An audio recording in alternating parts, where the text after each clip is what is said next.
I think that's the key word. If your precondition is to start something successful, you've already failed.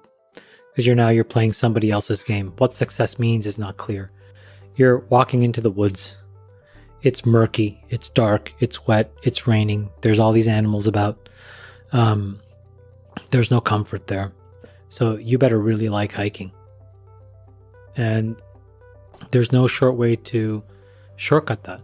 So I think that there's a very brittle, basic definition of success that's outside in.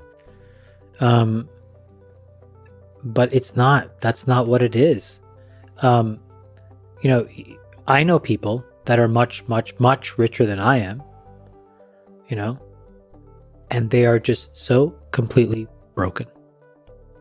Oh. And I think to myself, the only difference between you and me is outsiders' perception of your wealth versus mine. But the happiness and the joy that I have in the simple, basic routines of my life give me enormous joy. And so I feel successful, no matter what anybody says about my success or lack of success. There are people that live normal lives, that have good jobs, that have good families. I've had this idyllic sense, I see it on TikTok all the time, so I know it exists. These neighborhoods where there's a cul-de-sac and these beautiful homes and these kids are biking around.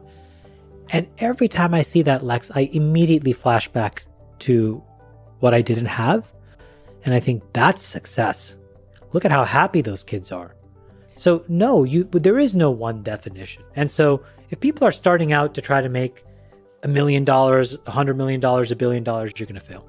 In fact, I think if you focus on trying to have an impact on the world, I think you're going to end up deeply unhappy. It may happen as a byproduct, but I think that you should strive to find your own personal happiness and then measure how that manifests as it relates to society and to other people.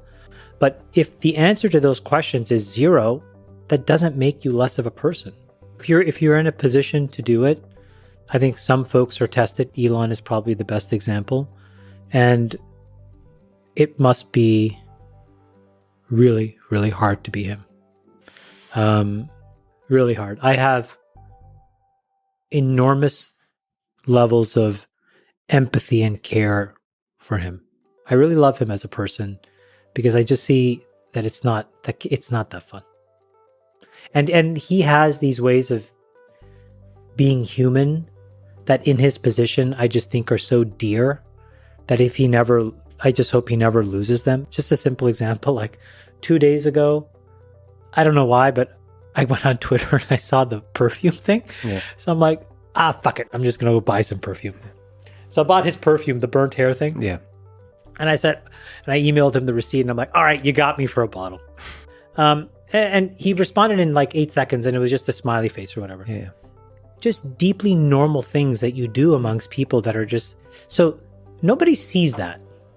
You know what I mean? But he deserves for that stuff to be seen because the rest of his life is so brutally hard. Yeah.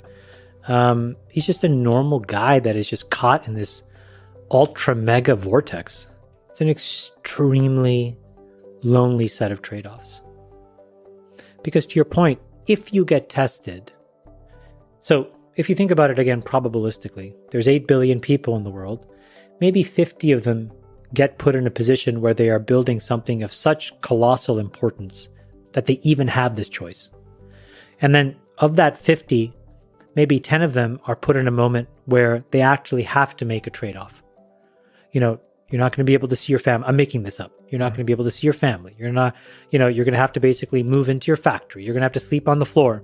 But here's the outcome: energy independence and, resource abundance and peace, a massive peace dividend. And then he says to himself, I don't know that he did because I've never had this conversation. Yeah, you know what? That's worth it.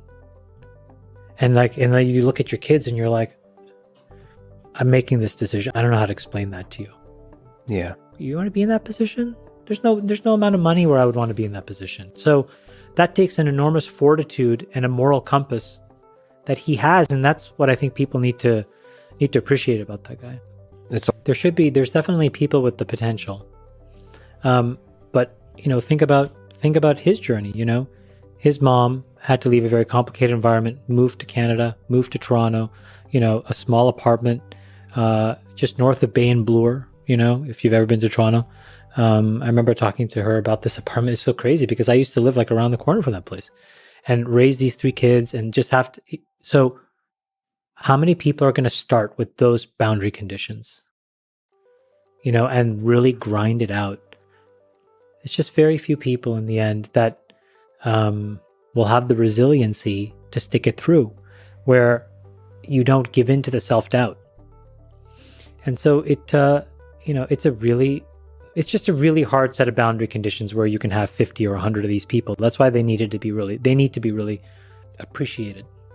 Yeah. Yesterday I went to an investor day of my friend of mine, this guy, Brad Gerstner.